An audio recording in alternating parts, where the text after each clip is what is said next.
Hey there guys, Bearded Bowman coming back at you. So we just got done with the PSE Evo NTN knock-on John Dudley edition. Awesome bow. At the beginning of this year, I originally started off, I was really contemplating between both of them.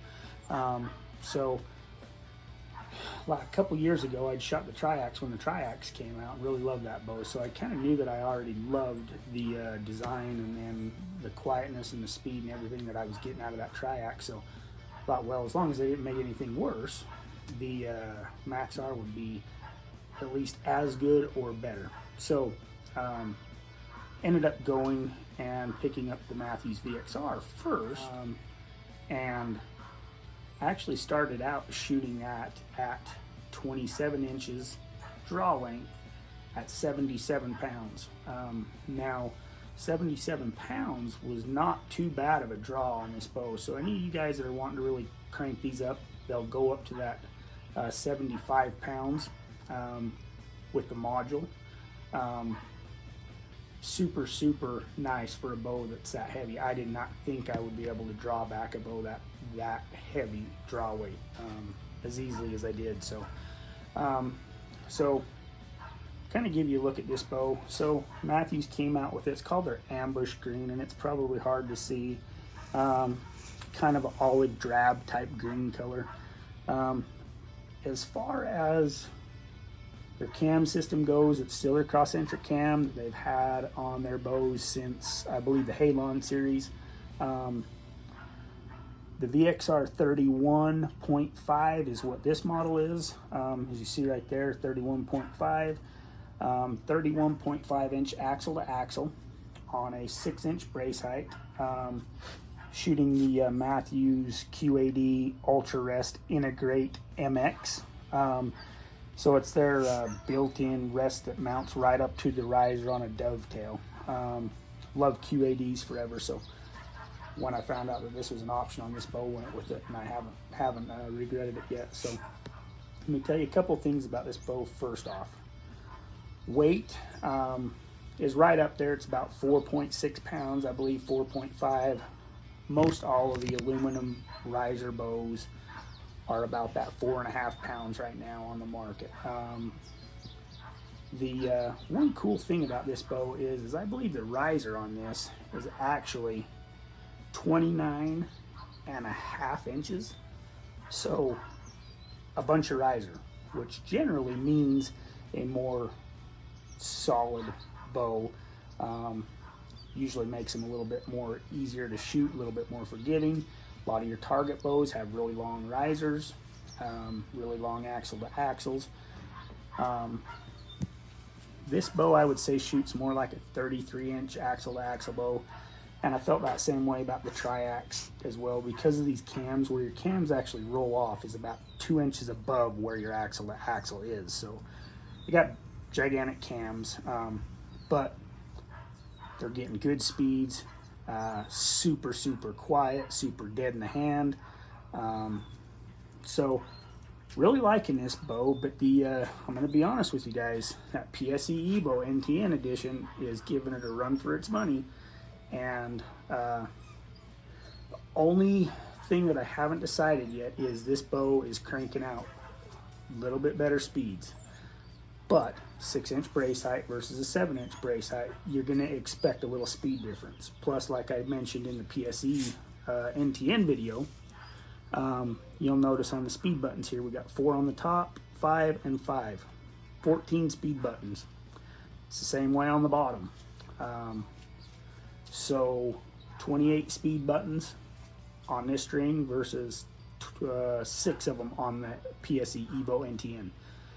So that's gonna fluctuate on your speed too. So not trying to compare these two in speeds against each other, but trying to give you guys a realistic what you're gonna get at a 27-inch draw length. So this bow right now is set at 70 pounds on the button, 27-inch draw length. Both of these bows that I'm doing have been measured from axle to axle, so there's no extra twist in the cables. They're set right to specs. Both of them are tuned. They're both shooting phenomenal. One thing I will say about this bow is the draw cycle is a lot more aggressive than what it is on that PSE Evo NTN. So, but this bow is also a little bit quicker. So let's go ahead and we're going to run those same arrows through. We're going to be using, like we did on the PSE, we're going to be using a gold tip kinetic Pierce 340. This arrow is coming in at 390 grains with a 100 grain tip.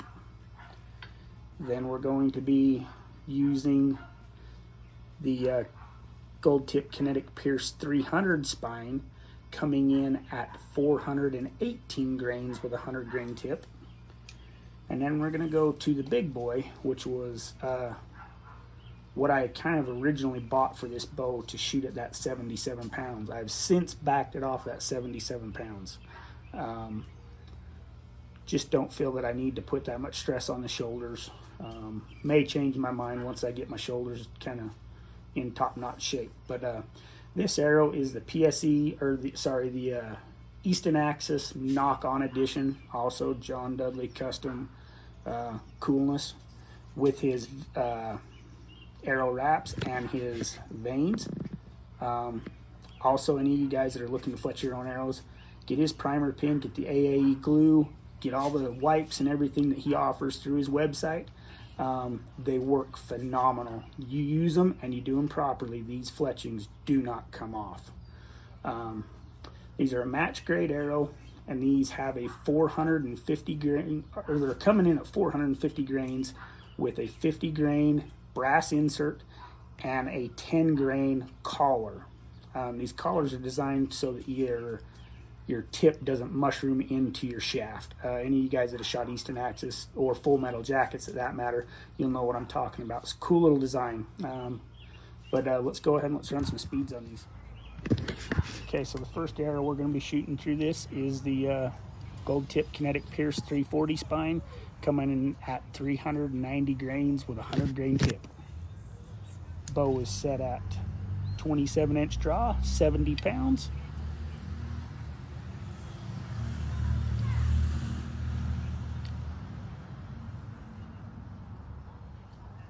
So 292 with that arrow. Pretty awesome speeds. That arrow is going to be super flat. Being on these super micro diameter shafts, it's going to penetrate unbelievably. So the next arrow we're going to go to is the gold tip kinetic Pierce 300 spine, coming in at 418 grains with a 100 grain tip.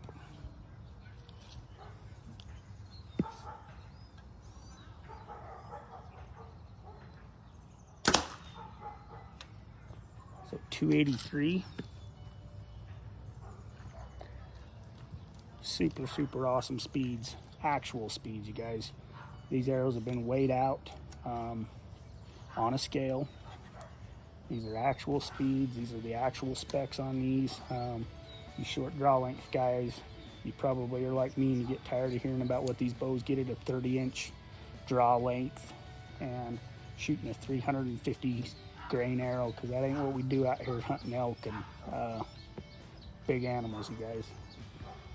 So the next arrow is going to be the Easton Axis match grade, coming in at 450 grains with a 50 grain brass insert and a 10 grain collar with a 100 grain tip.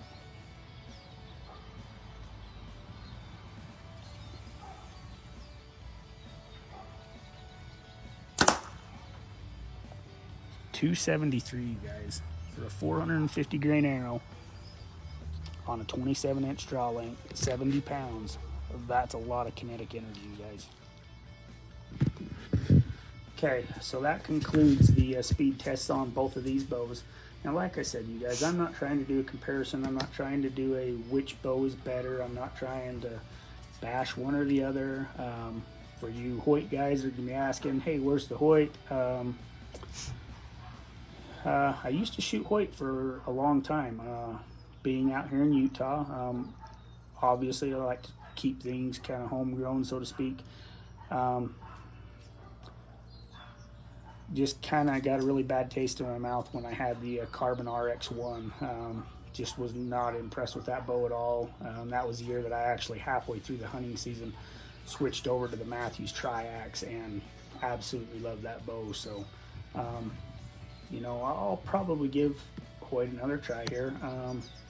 You know, I'm not a big PSE guy, but this PSE Evo NTN knock-on edition, I'm loving this bow, you guys. It's not the fastest, it's not the quietest, but I'm shooting this bow phenomenally, and it looks cool as hell. So, yeah, you can call me kind of a John Dudley knock-on fan, I guess. And maybe I picked this bow because the way it looks. But if I'm shooting it better, that's the bow that I'm gonna hunt with. Speed is a big thing, especially when you got short draw lengths, you guys. But you got to shoot the bow well. I'm shooting this bow phenomenal. This Mathews VXR, the one real big thing that it has is this is flinging that 450 grain Easton Axis match grade arrow with some pretty good speed. That's going to be really devastating on an elk, I feel. On this PSE, I have no doubt that it'll smoke a deer, an elk, anything that I need to with good shot placement, right broadheads and all that kind of stuff. But as a bow hunter, and I'm sure all you guys can agree, not every shot is perfect, and elk are big, tough animals, and a little bit of kinetic energy never hurts. So, you know, right now, we'll just have to see. But I'm loving both of them. Both sweet looking bows. Awesome shooters. Overall, my opinion on Mathews VXR 31.5 is quieter at the 70 pounds. When it was at the 77 pounds, wasn't too impressed with the vibration on it and the noise. But I was also shooting a 300 or a 418 grain arrow through it, so that might have been a little under arrow for that poundage, you know, to kind of keep the vibration and the noise down, because once I took it down to 70, this thing is sweet. It's butter smooth, quiet, no vibration, super awesome. But as far as just a nice draw cycle, really comfortable, easy, solid bow to hold, it's the PSE NTN for me.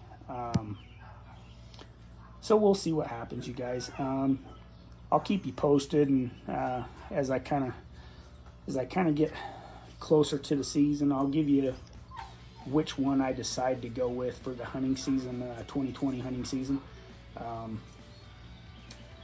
Right now, it's pretty tough to shoot two bows that are completely different on draw cycles and everything else, and really kind of, obviously this bow being the shorter brace height, if I'm not shooting well, it's going to show it. This bow being the 7-inch brace height, longer axle to axle, it's a lot more forgiving. So we'll just have to see, you guys. Gonna do some numbers, and then on the kinetic archery calculator, and see what kind of kinetic energy I lose or gain between the two of them, shooting what shafts at what weights. So we'll tinker around with it, you guys, but feel free to give me some comments, and if you have any questions on either of these two, which one, if I have a preference on which one of them is a more comfortable bow, which one is a lighter weight bow, which one is a more maneuverable bow, feel free to ask, you guys. But overall, if you guys are thinking of either two of these, the Mathews VXR 31.5 or the PSE Evo, either one of them would be a phenomenal choice, and they're both going to work very well. They're both super high-end bows. Quality. It's all preference. Right now, I just seem to be shooting this PSE pretty freaking sweet, you guys. So we'll see what happens. Stay tuned, you guys.